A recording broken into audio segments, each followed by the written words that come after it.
sinulatan ninyo ang HMI, which was then the one managing Cardinal Santos. Dalawa ang sulat ninyo, Attorney Asuncion, galing sa PhilHealth, kung hindi ako nagkakamali, January 2010. And then again, meron kayong sumunod na letter of demand, June 2010. Doon sa first letter ninyo, binigyan nyo ng 15 days ang HMI within which to pay 240 million pesos. After 15 days, wala namang nangyari, sinulatan nyo uli, June 2010. Correct me if I am wrong. Ito yung nasa dokumento. Pagkatapos ng pangalawang sulat ninyo, you already threatened HMI that you will fail a legal action upon their failure to refund these claims. Bakit hinayaan pa ninyo na noong June 14, 2011 or 1 year after your second letter, hinayaan pa ninyo na ang HMI ang magdemanda sa PhilHealth? Why? Well, Your Honor, as far as PhilHealth was concerned at that time, Pakilakas po ninyo. Mr. Chairman, Your Honor, there was the possibility of reconciling the records or data. Ang tanong ko sa iyo, napakasimple lang eh. Sinulatan mo siya ng 2 beses. Okay? Sabi mo 15 days. Ang PhilHealth, ang ibig ko sabihin, hindi siya nagbayad, sinundan ng pangalawang sulat 6 months later, kasi June 2010 eh. Kapag hindi ka pa nagbayad, sabi ninyo, didemanda na namin kayo. Hindi nagbayad. Ang tanong ko sa iyo, naghintay pa kayo ng 1 taon para ang magdemanda naman sa inyo ay HMI seeking judicial accounting. Yun ang sinasabi mo eh. May Kanina, Mr. Chair, Congressman Marcoleta, yung sinasabi mong sulat na nagdedemand sila, ang pumirma nun, head ng legal department nila, at saka senior vice president Canaveral. So, nanggaling na sa legal. Mismo yung sulat nila. Maski sa legal kahit kanino, pero PhilHealth, Mr. Chair. Ang tinatanong ko sa kanya, bakit naman kailangan hintayin pa ninyo ang 1 taon? 240 million pesos ito, Attorney Asuncion. Wala ba kayong pakialam na ito ay makolekta nyo kaagad? These are unclaimed refunds based on your own circular. Yes, Your Honor. Bakit? Kasi ang nakikita namin, may kakutsabahan dito eh. Kailangan ang magdemanda pa ng judicial accounting ay yung kabila. Hindi ba? Ang kinukwento mo kanina, kaya nagkaroon ng Board of Commissioner, ang chairman ng commission ay yung clerk of court ng Pasig, pagkatapos isa sa inyo, isa sa HMI. Yes, sir. Pagkatapos, ayun, bigla na lang nangyari, ang sabi ng compromise agreement, walang basis, inaccurate ang inyong pagtaya ng 250 million. Can you imagine that, Attorney Asuncion? Ibig mo sabihin, yung 240 million na dinemand ninyo nanggaling lang sa wala. 2 gentlemen ang nagsabi rito kahapon.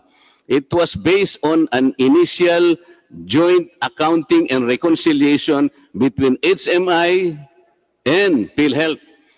Meron kayong random sampling nun eh. Papunta na kayo doon sa pag-determine ng pattern, mukhang makukuha na at may establish ang 240 million, okay? Biglang bumitaw ang HMI. Yun ang sinasabi mo. There was an initial joint accounting and reconciliation. Nung napuprove na, Mr. Chair, malamang na, biglang bumitaw. Nang nangyari, tsaka siya nagdemanda, judicial accounting. Okay. Attorney Asuncion. Ayaw mong sabihin na settlement. What word will you substitute with that? Compromise? No, Your Honor, it was based on a judgment, Your Honor. Of the Ito nga eh. Tapos based on a judgment, dahil hinintay mo na siya ang mag-file. Pero doon sa judgment ba? Sa judgment ba, where did the court determine to the last centavo kung kanino napunta yung last claim? You remember, 170 million ang nawala na kinukolekta ninyo. Honorable Marcoleta. No, the question, Mr. Chair, Doon ba sa compromise order na yon ng court, na-determine ninyo to the last centavo na ito'y naibigay sa pasyente? Meron bang determination na gano'n, Attorney Asuncion? Well, Mr. Chair, Your Honor, No, sagutin mo lang. Was Yes. there a determination? Kasi ang hinahanap natin. since the judicial accounting was made before the court, I presume, Your Honor, it was done. So that is your presumption. Kaya nga nagpunta kayo sa korte. Kaya ang hinahanapan ko sa court, did you review the records of the court? And from there, did you personally determine and ascertain the validity of that accounting na talagang napunta to the last person? Yung 170 million, was there a record? Was there an accounting? Your Honor, it was the case was handled by our lawyer, the then head our prosecution department. So I presume, Your Honor, he did everything as a competent lawyer, Your Honor. You are the executive, you are the senior vice president. Yes, Your Honor. Why? You're supposed to be bound by the findings of the court. Can you not question that? Can you not raise it to the other court, to the higher court, kung sakasakali? It was a judicial accounting by the Board of Commissioners, Your Honor. So, Alam natin yun eh. Alam natin yun. Wag mo kong palulusutin doon. Ang sinasabi ko, idinaan nyo sa korte, okay? Kunwari, para lamang may managot do sa 170 million. Ang tinatanong ko sa iyo ngayon, was there a court determination na talagang yung 170 million ay tinanggap ng mga pasyente? Yung natitira na yun, yung hindi na ibalik sa inyo, kasi ang binalik lang sa inyo, 70. Your Honor, if with all due respect, Your Honor, I'll put it this way: we presented our evidence before the court. They presented their evidence before the court, and the court just appreciated the evidence presented, and the court came up with 70 million unpaid. You are saying that the data and statistics of HMI is more superior than your data? Na-establish ba ng HMI na mas magaling sila sa inyo sa pamamagitan ng data? Well, from my experience with the court, Your Honor. Forget about your experience. Yes, Your Honor. Nang pinag-uusap. Because Sandali I was not the sandali one. lang. I'm sorry, Your Honor. Tinatanong kita kanina eh. Kasi importante sa amin ito. Okay, meron judicial accounting. Yes, Your Honor. Lumitaw ba doon hanggang sa kadulu-duluhan na 5 na pinpoint natin na yun ay pumunta talaga sa pasyente ng PhilHealth? Meron bang ganong determination? Well, I really don't know the details, Your Ito nga Honor, yung with problema what kasi you are no transpired. longer interested in the detail. What you are interested in, makakuha ng isang judicial compromise. There is a yes, Your Doon kayo Honor. magtatago eh. Alam mo kung bakit? Yes, Your Honor. I will ask you. Yung isa sa ipinresent na financial statement ng HMI sa Securities and Exchange Commission, 2009,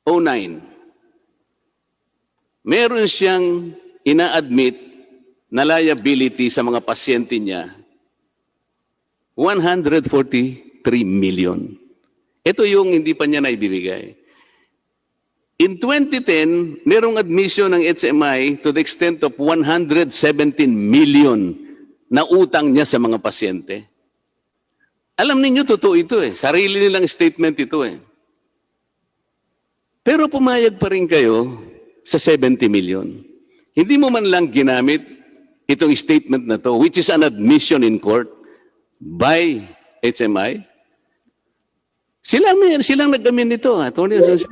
Hindi lang yan lang siguro. Sa mga pasyente na dapat i-refund 143 million sa isang year, 117 million doon sa kabilang year. Pagkatapos pumayag kayo na 17 million na lamang ang ibabalik sa inyo simply because the court ordered you to do so. Napakasimple na mga ano yun. Anong ginagawa ninyo? Napakarami ninyong abogado dyan. You are the senior vice president. Alam mo kung bakit nag-aatubili ka na baka sakaling mali ito? Kung talagang naniniwala ka, Attorney Asuncion, na tama yung court, kunwari, sa palagay mo, tama na yung court, bakit ka humingi ng opinion sa OGCC? The request for an opinion, Ilakas mo ng konti. the request for opinion from OGCC. Why? Why did you ask for an opinion from the OGCC? Your Honor, because the management and the board wanted the proposed amicable settlement to be reviewed by OGCC, Your Honor. Ang tanong ko nga, why did you have to ask for the opinion of the OGCC kung talagang sa puso ninyo, alam ninyo na tama nga yung kwenta ng korte? Because they were the ones who were handling the case already, Your Honor. And Ano? they are our statutory lawyers. Sino? OGCC, Your Honor. Oh, what is the opinion that you get from the OGCC? What?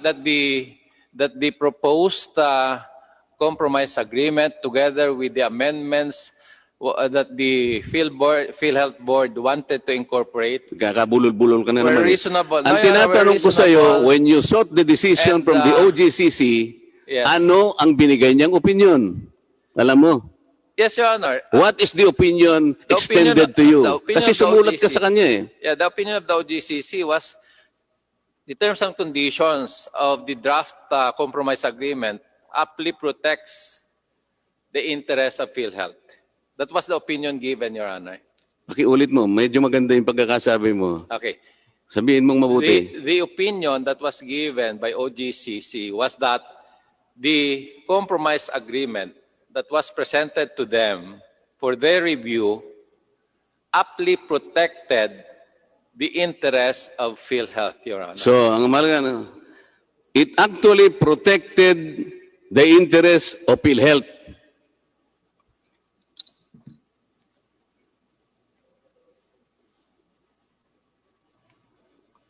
Bago niya sinabi yun, ito yung sinabi niya eh. On the premise that the PHIC, ito yung PhilHealth, on the premise that the PhilHealth has verified the content's accuracy, it may be given due course. Decision ba yun? Opinion ba yun? Ibinalik niya sa iyo eh. Naghugas siya ng kamay. Ang sabi niya, on the premise that PhilHealth verified the content's accuracy. What is the content's accuracy? Ano yung sinasabi niya?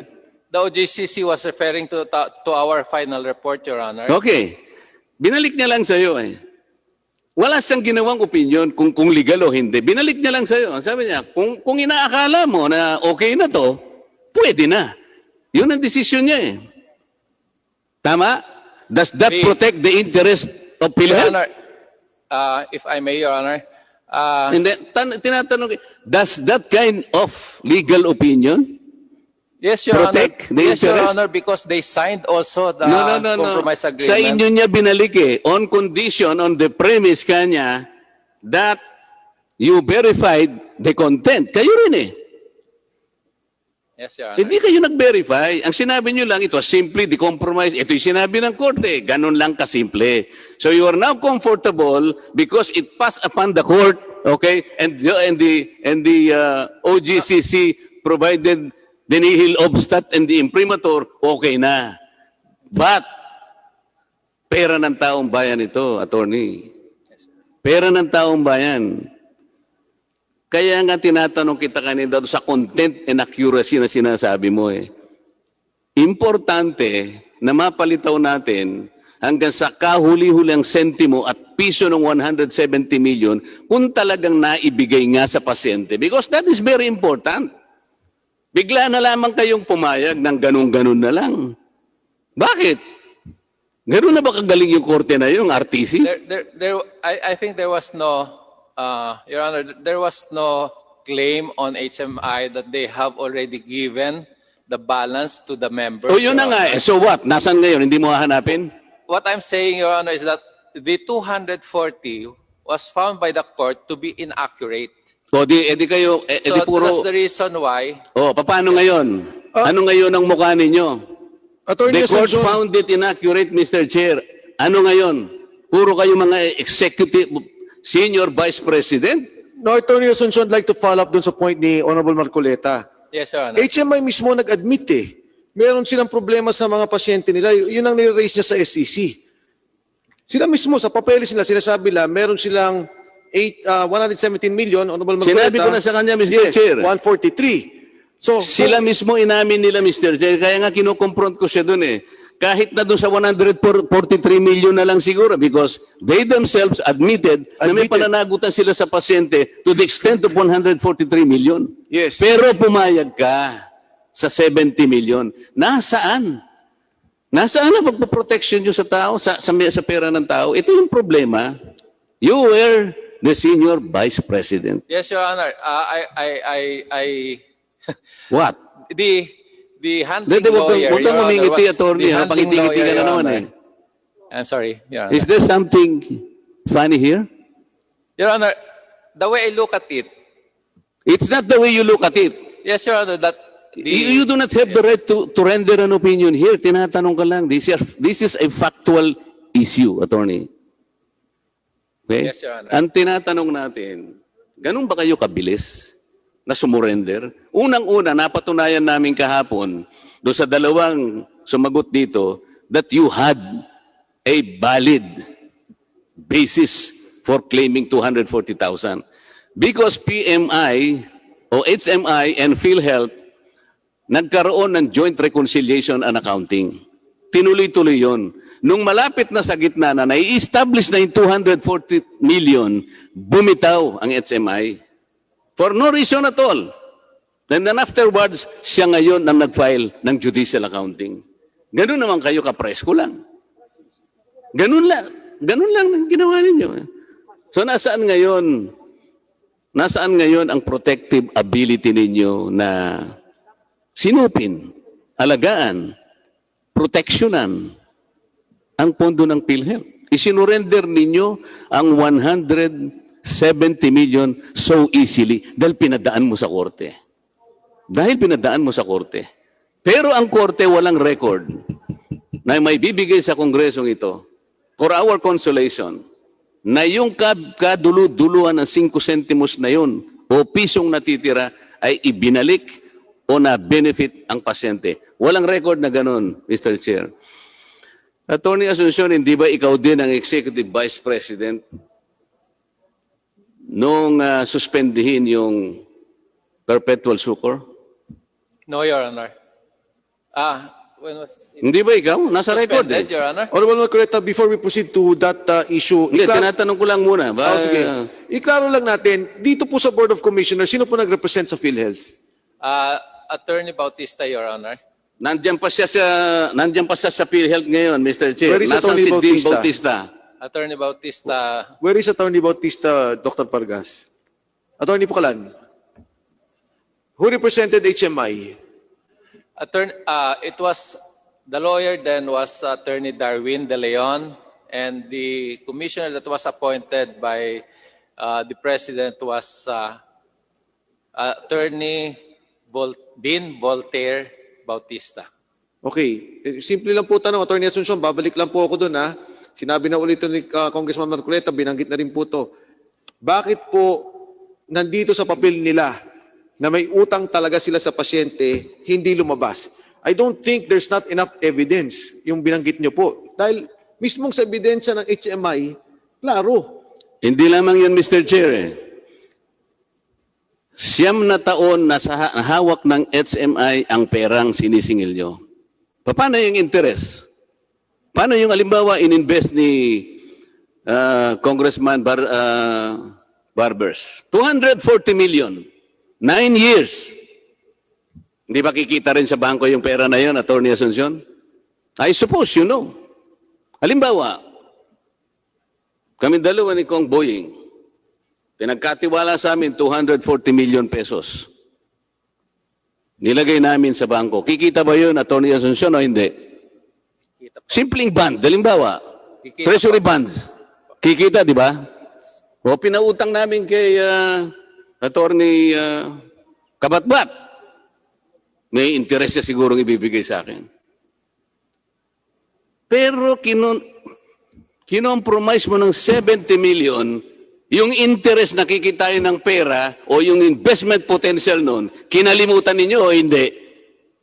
Ito, Mr. Chair, maliwanag ito eh. Attorney Asuncion ang nakakagulat kasi sa mismong dokumento ng HMI, sinasabi nila may utang sila. Pero dito sa presentasyon mo, sinasabi mo, na hindi accurate ang data natin. That is what is, I think, yun ang nakakagalit kay Congressman Marcoleta na yun ang kalaban ninyo, sinabi may kasalanan. Kahapon, nung tinanong kayo, yung mga abogado rito, ang sinabi ninyo, malakas at matindi ang ebidensya natin. Pero ngayon sinasabi mo, natalo tayo, malinaw ho Attorney Asuncion. Well, Your Honor, that's what I've been saying all the while, Your Honor, that our lawyers presented all the pieces of evidence with the court. And what was established only during that judicial accounting was only 70, Your Honor. The Attorney Asuncion, ang sinasabi kasi ni Attorney Marcoleta, sorry, Your Honor. Binanggit mo na yan Ang sinasabi ni Attorney Marcoleta, ngayon nga, wala tayo sa arbitration Papakita namin sa iyo yung SEC papers, galing pa nga ito sa PhilHealth. Well, ngayon, yes. inaamin ang kalaban ninyo. Ang sinasabi ni Congressman Marcoleta, inayos. Para maganda ang exit, padaanin sa arbitration, ayusin ang bayaran, magkaroon ng approval ng korte, at magkaroon ng approval ng OGCC. Sa madaling salita, yun po ang tinutumbok na Halatang-halata naman, Mr. Chair. Pinadaan nga sa korte. Ayun. O palagay na natin puro kayo incompetence. O di, paano yung sa SEC? Hindi nyo nakita yung 140 million na inadmit nila? Maski siguro yung 140 million na lang, ginawang basis na lang ninyo. Baka sakaling pumayag na si Chairman Mike. Hindi. Walang basis yung yung 70 million. Ito, binabasa mo ang sabi mo dun sa opinion ng OGCC. Alam mo yung sinabi ng OGCC? We find the terms of the compromise reasonable and amply protective of the PCHI's interest as HMI has practically heeded all the PHIS demands. Hindi totoo ito Anong practically heeded all the demands of PCHI? Ang demand ninyo is 240 million. Itong opinion na to kalokohan lang Nag-aatubili kayo, kaya kumuha kayo ng opinion. O siyempre nga naman Mr. Chair, dumaan sa korte. Pinasadahan na ngayon, pinlansya. Pagkatapos ngayon, dumating ang OGCC, nagugas kamay. Kung sa palagay ninyo, tama kayong content, okay na yan. Nakita ko naman. Nakakita ka ba ng opinion na one page? Res ipsa loquitur, Mr. Chair.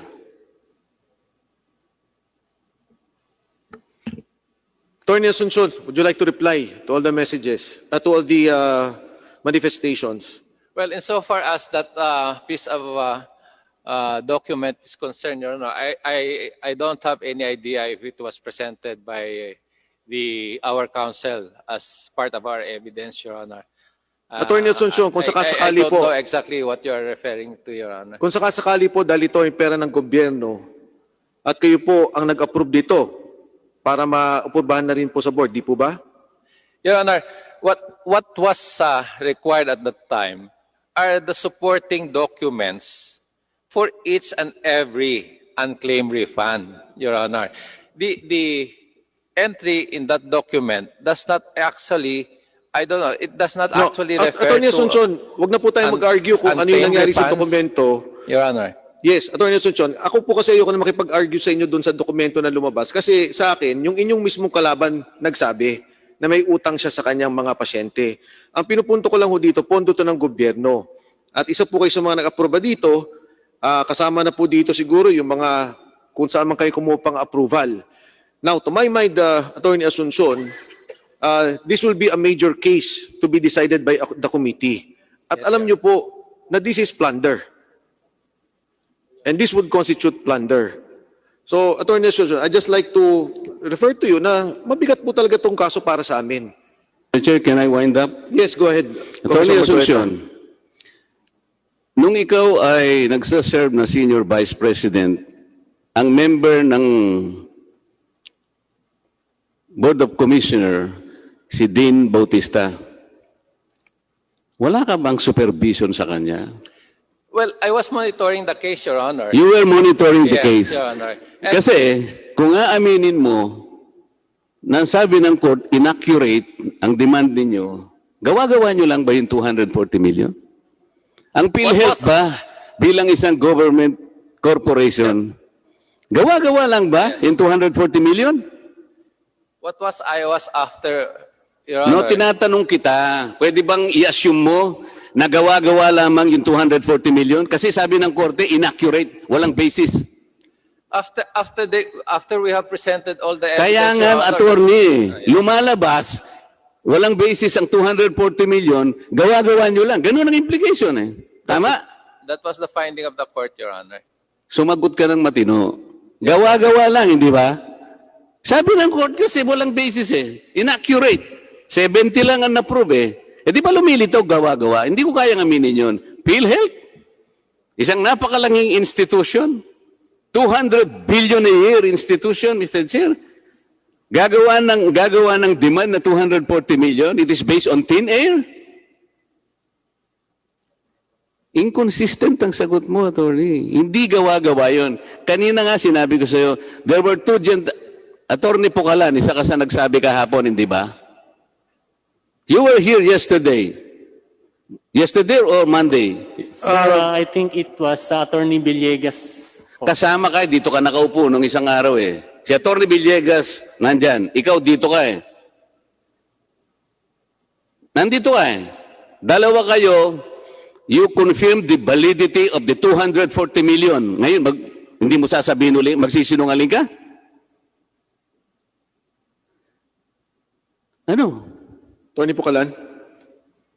Nandito ka nakaupo. Kitang-kita kita eh. Si Attorney Valle doon. Pareho niyong ni-ratify, pareho niyong na-determine yung validity. Kasi nga papunta tayo doon sa accounting eh. Sinabi ko sa inyo kahapon, nung isang araw ito. Tapos, yes, Your Honor, talagang valid yan. O ngayon, sabi ni Attorney Asuncion, talaga pong gano'n ang ano ng korte. Para bang very casual lang. Mr. Chair, very casual lang eh. Talaga pong gano'n eh. Attorney, that was Attorney Villegas also. Ha? Attorney Pucalan and Attorney Villegas. Ang nagsabi po nung pag-reply sa inyo. Attorney Valle? Villegas. O Attorney Villegas at saka sino? At Attorney Pucalan. O yun nga. Kahapon ba tayo nag-hearing o nung Lunes? Tuesday. O Tuesday. Attorney Villegas, maybe you want to reply because narinig ko rin kita kahapon when you mentioned that. Yes, sir. As far as I can remember, sir, maabot po ng ganun siya. Kasi ang process po nung before sa legal, we demand the hospital to submit their financial statement stating the unclaimed refund po ng mga hospital. Kaya nga, Attorney Villegas, kahapon sinabi ko, HMI and PHAIC nagkaroon ng agreement for a joint reconciliation and accounting. Di ba? Hanggang sa papunta na kayo sa pag-i-establish talaga, bumitaw ang HMI. Pero maliwanag na nai-establish na ninyo yung basis.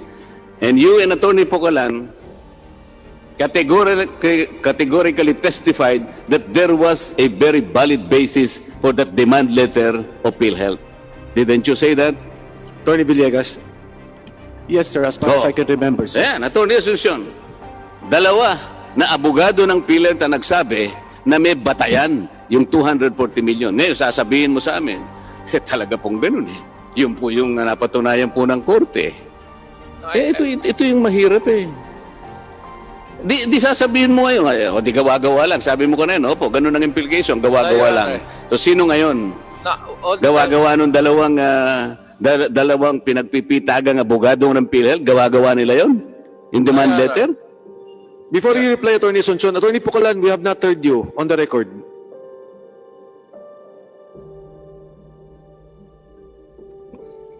Sir, the 240 million was the basis of the demand letters, no? So I think there was a basis for the issuance of the demand letter. Parang hindi ganyan nasagot mo ng Martes. But anyway, Attorney Asuncion, kindly continue. No, Your Honor, I just wanted to explain actually that all that I was saying was that maybe after the court has appreciated all the evidence presented, the court just found out that it was only 70, Your Honor. Actually, that was the very purpose of the judicial accounting. because there was a big difference between what HMI was saying and what PhilHealth was also saying, Your Honor. So that's why we were forced to have the judicial accounting when they filed the case. Yun lang ba ang may paliwanag po ninyo, Atty. Asuncion? Your Honor. Yun lang po ang kaya niyong ipaliwanag. Ganun lang. Yun lang ang explanation natin. That's I'm just Yun nga, yun lang ang stating yun lang masasabi natin. the factual attendant facts and circumstances. Ito nga yung factual. Ito nga yung factual. We started at 240 million by 2 demand letters. You took your sweet time. Ikaw ang senior vice president. Dapat sana you have played an active role there. Because this is 240 million. Binigyan nyo ng 15 days, hindi nagbayad. Binigyan pa ninyo ng 60, so many days, hindi nagbayad. Hinintay nyo after 1 year, kayo ang idinimanda. So, ano yung masasabi namin dito? Wala talaga kayong ginawa para proteksyonan ang pera ng PhilHealth. Kasi, imbes na porsigidong kayo ang mag-demand talaga, kayo dapat ang nagdemanda, halatang halata naman na hinintay pa niyong kayo ang demanda para magkaroon ng judicial accounting. Hindi ba? Ang totoo nun, 2 beses kayo sinulatan ng HMI. Nagsusumikap na, sige po, mag-compromise na lang po tayo. Ganito po, ganyan. Ayun, hanggang sa dumating ang panahon, nagdemanda nga siya. Si Dean Bautista, ang dapat na nandito, Mr. Chair, sapagkat siya yung board, isa sa board, member ng Board of Commissioner. Ngayon, ang sabi mo naman, minomonitor mo. Paano mo minomonitor yun? Na mas matibay pala yung impormasyon at data ng HMI kaysa sa data ninyo. Bakit naman nagkaganon? Bakit naman po nagkaganon? Di po ba maliwanag na may salamangka dito, Atty. Asuncion?